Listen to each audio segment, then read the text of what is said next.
ముందుగా వేదిక టీవీ ప్రేక్షకులకు స్వాగతం. వేదిక టీవీ చేపడుతున్న సర్వే ఏదైతే ఉందో ఇది కేవలం ప్రజల అభిప్రాయాలు మాత్రమే. వేదిక టీవీ అభిప్రాయం కాదు. నిజాన్ని నిర్భయంగా ప్రజలతో మాట్లాడి చర్చించడానికి వేదిక టీవీ ఎల్లప్పుడూ కృషి చేస్తుంది. ఇందులో భాగంగా ఈరోజు రంగారెడ్డి జిల్లా ఇబ్రహీంపట్నం డాక్టర్ బిఆర్ అంబేద్కర్ చౌరస్తాకి రావడం జరిగింది. మరి ఇక్కడ ఉన్నటువంటి ప్రజలు రేవంత్ రెడ్డి గారి పాలన విధి విధానాలు ఎలా జరుగుతున్నాయి, మరి అలాగే కాంగ్రెస్ హయాంలో రేవంత్ రెడ్డి గారు ప్రవేశపెట్టిన ఏ 6 గ్యారెంటీలు కానీ సంక్షేమ పథకాలు కానీ ప్రజలకు ఏ విధంగా లబ్ధి చేకూరుతున్నాయి, అలాగే గతంలో కేసీఆర్ గారి పాలన ఏ విధంగా ఉంది అని ఇక్కడ ఉన్నటువంటి ప్రజలతో మాట్లాడి వాళ్ళ యొక్క అభిప్రాయం తెలుసుకునే ప్రయత్నం చేద్దాం. నమస్తే అమ్మ. నమస్తే. మీ పేరమ్మ? యాదమ్మ. ఏం చేస్తారమ్మా? ఇగో అది ఉల్లిగడ్డ అల్లం వెల్లిగడ్డ అమ్ముతానన్న. బిజినెస్ చేసుకుంటున్నాను చిన్నపాటి. సీఎం రేవంత్ రెడ్డి గారి పాలనపై మీ అభిప్రాయం ఏంటమ్మా? మా అభిప్రాయం ఏంది నాన్న, మా కష్టం మేము చేసుకుంటున్నాము. ఇంకా ఇప్పుడు ఏదానికి ధరలు పడిపోయాన్ని. ఏదైనా చేసుకుందామంటే ధరలే లేవాయి. అప్పుడని ఇంకా నయ్యం ఉన్నది. ఇంకా ఆ రైతు బంధు ఏదో పడుతుండే, పేదలమన్నా బతుకుతుంటే. ఇప్పుడు అవి బస్సులు ఫ్రీ చేసి ఏం లాభం ఉంది ఇప్పుడు? చెప్పు నాన్న. అన్నిటికీ రేట్ ఎక్కువ. ఆడోళ్ళకు పింఛన్ వేస్తానే, కనీసం పింఛన్లానే వేయాలిగా మాకు. మరి గ్యాస్ ఫ్రీ ఇస్తానే ఏడిస్తుండు. రైతు బంధు లేదు ఏడిస్తుండు. ఇన్ని ఆమదాలు ఆయన చేయమన్నాం మేము. ఆయన ఏమన్నామా? చేయమన్నామా? ఏమన్నామా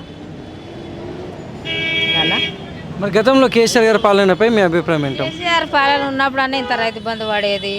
ధరలు ఏదన్నా ఏదన్నా కొన్నా కానీ అమ్మినా కానీ గిరాకులు మంచిగానే ఉండే. కానీ ఈ రేవంత్ రెడ్డి ఏమంటే అప్పులైనాయి అంటే మరి అప్పులో వనికి చేశాను. ఇప్పుడు ఇగో ఇంటి ట్యాక్సులు కూడా ఎక్కువ వస్తున్నాయి. ఇప్పుడు ఇంటి ట్యాక్సులు కూడా చిన్నగా వస్తలేవు. కట్టాలినట్టు అన్నీ కట్టాలినట్టు. ఏం లాభం వచ్చినట్టు మాకు? పిరి బియ్యం అంటే అప్పుడు కూడా అపర్సంది పిరి ఉన్నాయి కదా బియ్యం. అయితే అపర్సంది ఉన్నాయి కదా పిరి బియ్యం. ఇప్పుడే ఆయన వచ్చి ఏం చేయలేగా. ఇక ఆయన చేసింది అయితే కొత్తగా ఏమో అనిపిస్తలేదని ఒక బస్సు పిరి ఉంది నాన్న. థ్యాంక్స్ అమ్మా. నమస్తే సార్. నమస్తే. మీ పేరు సార్? వెంటయ్య. ఏం చేస్తుంటారు సార్? ఏం లేదు, రిటైర్మెంట్ అయ్యి కూర్చున్నాను అంతే. సీఎం రేవంత్ రెడ్డి గారి పాలనపై మీ అభిప్రాయం ఏంటి సార్? నా అభిప్రాయము రేవంత్ రెడ్డి పరిపాలన సరిగా లేదు. ఎందుకు లేదు అన్న విషయము కూడా చెప్తాను మీకు. ఆయన 6 వాగ్దానాలు చేసిండు. కార్డు కూడా పబ్లిక్ లెవెల్లో పంచిండు. 6 వాగ్దానాలు అవి పెద్దవి. మామూలు 6 గ్యారంటీలు అంటారు వీటిని. మళ్ళీ 420 గ్యారంటీలు అవి వేరే ఉన్నాయి. మళ్ళీ ఆ 6 గ్యారంటీలల్లో ఒక్కటి నెరవేర్చిండు ఆయన అంతే. ఏదో చెప్పిండు గెలిచిండు అంతే. కానీ ఆయన పరిపాలన మాత్రం ఆయన ఎవరు కేసీఆర్ అంత మంచి పరిపాలన మాత్రం లేదు. ఎందుకు లేదు అని అంటే, ఎప్పుడైతే ఒక్కొక్క మనిషికి నువ్వు కార్డు పంచినావు 6 గ్యారంటీలు అని చెప్పేసి, అందులో ఒక్కటి నెరవేర్చినావు. ఏది? లేడీస్ది బస్సు, ఫ్రీ బస్సు.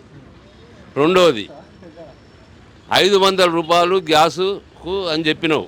మరి అదే 500 తీసుకొని గ్యాస్ ఇంటికాడ ఇవ్వచ్చు కదా. మళ్ళీ బ్యాంకులో వేస్తామని అంటే బ్యాంకులో ఒక డబ్బులు పడతలేవు ఎవరికి. 99% ఫెయిల్ అది. మళ్ళీ 200 యూనిట్ల కరెంట్ అన్నావు. 200 యూనిట్ల కరెంటు ఫ్రీ అన్నావు కదా. ఫ్రీ అన్నది ఒప్పుకుంటా నేను. కానీ 201 అయింది అనుకో యూనిట్, మొత్తం బిల్లు కట్టాలి. 200 నువ్వు కట్ చేసుకొని ఒక్క యూనిట్ది నువ్వు డబ్బులు తీసుకోవాలి. కానీ మొత్తం కట్టమంటుండు. అదేం పద్ధతి అయినది రేవంత్ రెడ్డిది? అదొకటి. రెండోది 2500 రూపాయలు మహిళలకు అన్నావు. మహిళలు అంటే అందరూ వస్తారు అందులో. ఇంత ఏజ్ అని రాయలేదు గ్యారెంటీ దాంట్లో. నువ్వు కావాలంటే నా దగ్గర ఉన్న చూపిస్తాను కూడా నేను. అయితే మహిళలు ఏమనుకున్నారు కదా అంటే, అందరికి వస్తాయి కదా, మా ఇంట్లో 5 ఉన్నా 4 ఉన్నా 2 ఉన్నా కూడా ప్రతి మహిళకు 2500 రూపాయలు వస్తాయి కదా అని చెప్పేసి ఆశకు లేడీస్ మొత్తం కాంగ్రెస్ గుద్దేశారు ఓట్లు. కాంగ్రెస్ గెలిచింది అంటే లేడీస్ వాళ్ళనే గెలిచింది. తులం బంగారం అన్నావు. ఒకరి పెళ్లి జరిగితే కేసీఆర్ 1,00,000 రూపాయలు ఇస్తుంది కదా, 1,00,000 రూపాయలు కాక ఇంకా తులం బంగారం ఇస్తా అని చెప్పినావు. అది గ్యారంటీ దాంట్లోనే ఉన్నది. అది కూడా నువ్వు నెరవేర్చలేదు. రెండోది ఏమన్నావు? రేషన్ కార్డులు అన్నావు. రేషన్ కార్డులు ఎప్పటికీ ఇష్యూ చేస్తామన్నావు. పర్వాలేదు, ఒప్పుకుంటా. నువ్వు 6 గ్యారంటీలు నేను రాగానే చేసేస్తాను 100 రోజుల లోపల అన్నావు. 100 రోజులు పోయి ఎన్ని రోజులు అవుతుందో ఆయన తెలుసుకుంటే చాలు. ప్రతి జాగాలో నువ్వు స్పీచ్ ఇస్తున్నావు.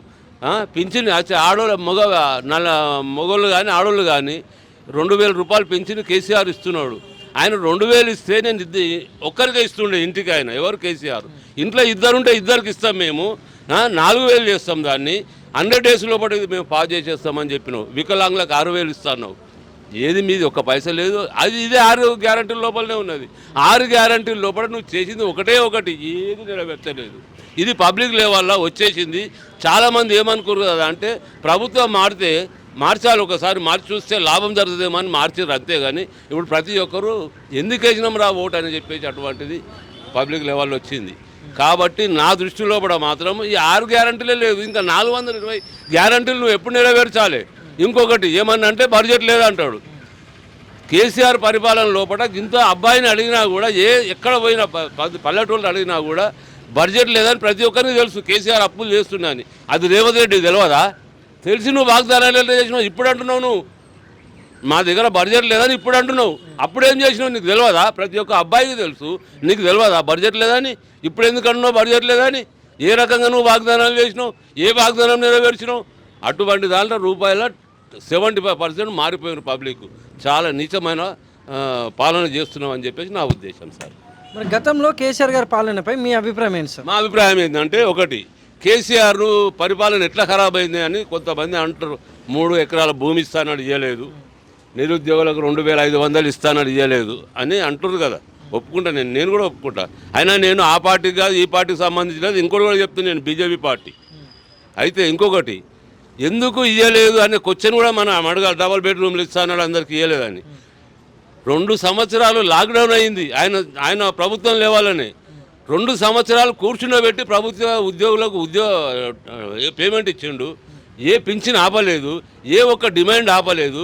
ఎవరు 2 సంవత్సరాలు అంటే ఒక 10 పైసలు ప్రభుత్వానికి ఆమ్దానం లేకున్నా కూడా ఆయన నడిపించిండు. మరి అటువంటి అప్పుడు చేయాలా? చేసిండు, నడిపించిండు. మరి మీకు అటువంటి లాక్డౌన్ ఇటు వచ్చిందా? మరి అవన్నీ జరిగితే 2 సంవత్సరాలు సరిగ్గా జరిగితే 3 ఎకరాలు భూమి ఇస్తుండేనేమో. ఒకవేళ ప్రభుత్వానికి 2 సంవత్సరాలు ఆమ్దానం పోయింది కదా, కూర్చుండబెట్టించింది కదా. మరి అటువంటిది కూడా నీ దాంట్లో వచ్చిందా? లాక్డౌన్లో వచ్చినా నీ దాంట్లో. మరి ఇప్పుడు అంటున్నావు పైసలు లేదు అంటే ఏమనుకొని వచ్చినావు, ఏమని వాగ్దానాలు చేసినావు? అందుకొరకనే ఆయన పరిపాలన 99% మాకు నచ్చుతుంది. అందులో ఇప్పుడు పబ్లిక్ కూడా ఏమని ప్రభుత్వాన్ని మార్చాలని ఉండే. ఈయన చెప్పిండు కదా, ఇంటికి నా 2 ఉంటే 2కి ఇచ్చేస్తే నేను పింఛని 2000 4000 ఇస్తా, ఈయన ఒక్కరికి ఇస్తుండే నేను 2కి ఇస్తా. అట్లా అని నువ్వు నమ్మించి మోసం చేసినావు.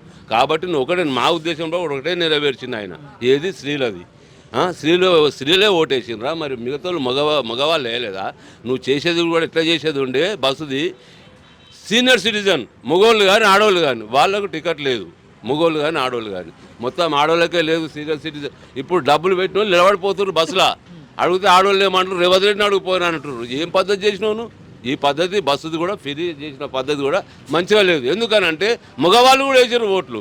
అటువంటి అప్పుడు సీనియర్ సిటిజన్ ఆడవాళ్ళు కానీ మగవాళ్ళు కానీ వాళ్ళకి టికెట్ లేదని పెట్టేది ఉంటుంది. నువ్వు ఫ్రీ అని అలా పెట్టే వరకల్లా వాళ్ళు తిరుగుతూ డబ్బులు పెట్టినోడు ఇప్పుడు నిలబడి బస్సులో పోతుండు. డబ్బులు పెట్టిన సీట్ల మీద కూర్చుంటు. ఏమి అది సరికా. అందువల్ల 75-80% పబ్లిక్ మారిపోయింది. ఇప్పుడు మేము మొట్టమొదటి ఏమనుకున్నాం అంటే ప్రభుత్వం మారితేమని లాభం జరుగుతుందేమో అని ఆశ ఉండే. ఇప్పుడు ఆశ నిరాశ అయిపోయింది. ఆయన ఏం చెప్పినా కూడా అతని మీద నమ్మకం అనేది లేదు. ఇప్పుడు కేంద్రంలో బీజేపీ పార్టీ ఉంది కదా, రాష్ట్రంలో కూడా బీజేపీ పార్టీ వస్తే ఈ డబుల్ ఇంజన్ సర్కార్ వల్ల ఏమైనా లాభం చేకూరుతుందంట? ఇప్పుడు మాకు అనిపిస్తుంది సార్, ఇప్పుడు ఒకటి మనం ఆలోచన చేయాలి. ఎన్నో రోజుల సంది కూడా మన దగ్గర మన తెలంగాణ లోపల బీజేపీ ప్రభుత్వము వెనుకబడే ఉంది. ఇప్పుడు రాను పుంజుకుంటుంది అది. ఇంకొకటి, మనం ఇన్ని పార్టీలను అంటున్నామే, మరి ఇన్ని సంవత్సరాల సంది లాక్డౌన్ అయినప్పటి సంది ₹1 తీసుకోకుండా ప్రజలకు బీజేపీ సేవ చేస్తుంది. ఏం సేవ? తినడానికి ఫ్రీ ఇస్తుంది బియ్యము. మరి అది ఎవరు ఆలోచన చేయరే? బీజేపీని ఎందుకో మరి ఎత్తుకోరే? ఎంత భారతదేశాన్ని మొత్తము, ఒకటే తెలంగాణని కాదు భారతదేశాన్ని మొత్తానికి ఫ్రీ బియ్యం ఇస్తున్నారు. ఎంత డబ్బు ఖర్చు పెట్టి ఇస్తుండొచ్చు సెంట్రల్ గవర్నమెంట్. కాబట్టి ఇప్పుడు మునుముందు కూడా పుంజుకుంటుందని నా ఉద్దేశం. ఏది? బీజేపీ పుంజుకుంటుంది కంపల్సరీ. ఇక్కడ కూడా రాను కొంచెం పుంజుకుంది, ఇంకా పుంజుకుంటుంది. చెప్పలేం, ప్రభుత్వం కూడా రావచ్చు వచ్చే దాంట్లో. కానీ మాత్రం రేవంత్ రెడ్డి మళ్ళీ సస్య మాత్రం 20 ఏళ్ళు కాదు 30 ఏళ్ళు అయినా రాదు కాంగ్రెస్ ప్రభుత్వం. నా ఉద్దేశం అది. Thank you sir. సరే.